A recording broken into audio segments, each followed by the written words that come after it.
Hello everybody, this is Edward, and today in this video we're gonna look at additional editors that help us understand what's going on in our scene and maybe even organize it. So such editors we can find under Window menu, and those are Hypergraph and Outliner. The Outliner is a basic kind of a Windows Explorer type of thing, so we can actually see what we've got in our scene. If we're gonna create a polygon cube, let's say here is one. Notice that right now I have it showed up in here. So if I'm gonna create another polygon cube, it's gonna be exactly in the same location because I actually have the interactive creation unchecked, so it simply places that in the center of the world. So right now I actually have here two cubes. Let me actually for now quickly delete that, and we're gonna make these change the settings here back to default. So only one subdivision here. So here is one cube, and if I'm gonna go ahead and create one more, click cube, now I've got two cubes, but you know, visually we're not seeing much difference because they are right on top of each other. So but looking at the outliner, we can really see what's going on. Here is our cube 2, and we can now grab it and move it off from the center. We can actually move it up and so forth. We can also do additional things here in the outliner. We can middle mouse and parent objects together. So right now notice that I've got this little plus sign. It's kind of like, again, our Windows Explorer. We have, let's say we've got two folders, and we have taken one folder and placed it inside the other one. So we have parented cube 2 under cube 1. So what's happening right now is if I grab cube 1, the top or the parent, both will move together, while the cube 2, being a child of the cube 1, can still move separate if we select it directly, but it will always follow the parent. So this is a simple parenting operation. Okay, so we can really construct some interesting hierarchies here and organize our objects and also rename our nodes.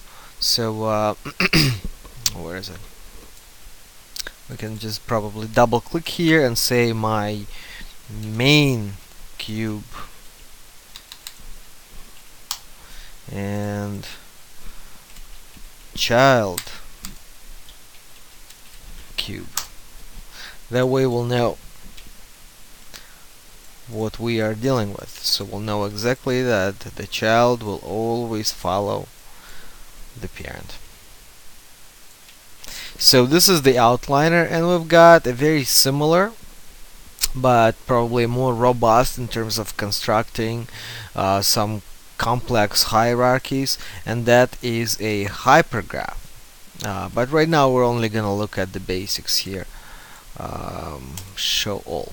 So here we go. This is the same thing that we see. I mean, it's got a little bit different UI. While here we're seeing like a regular hierarchy, like an explorer style hierarchy, here everything in nodes. We can just, again, middle mouse grab and unparent the child, middle mouse grab and drag it underneath the main cube and parent it. So as soon as we start creating more things in here, like sphere, there it is, shows up. So it's a matter of preference which one you use. For the most part, again, the Hypergraph is a more robust editor where we can really dig deeper into the connection and networking between those different nodes. So if we're gonna create lights here, we can see that we've got a directional light, while here in the scene things may be scattered, they may be very small, or they may be even hidden in the layers. If we do, for example, open up our channel box here, And let's go here under the layer section, and I'm just gonna grab all of that geometry and create layer from selected. That will put all of these objects on that layer, and we can just hide it. Notice that right now I've got nothing in my scene. However, I can still see things here in the hypergraph and in the outliner. So when objects are when there is a lot of objects in the scene, it definitely helps a lot to be able to figure out what's happening and organize things in a way of hierarchy, and also name things so we can actually distinguish one object from another simply by its name. And here again we can right click and actually rename in the hypergraph like that. Sphere, my new sphere. There we go. So I hope that makes sense, and we can now move on and start doing more things with the objects directly.